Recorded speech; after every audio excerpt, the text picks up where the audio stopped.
যেখান থেকে খুশি সেখান থেকে গাইতে পারি। আজকে সব পালার গানই হবে, সমস্যা নাই, যেখানে কোনো নির্ধারিত কিছু নাই, এখানে যেখান থেকে খুশি সেখান থেকে আমি গাইতে পারি, তাই না? এবার আমাদের সেই না না পাবলিক ঠকাবো কেন?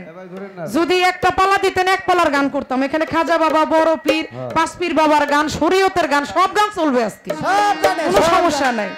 এবার আমাদের আপনাদের খুব পছন্দের মানুষ ছিলেন, আমাদের বাউল জগতের মাথা ছিলেন, যার গান শুনে আমরা শিল্পী হয়েছি, এখনো যার গান শুনে শুনে আমরা শিখি, সেটা হচ্ছে আমাদের প্রয়াত শ্রদ্ধেয় বড় আবুল সরকার সাহেব।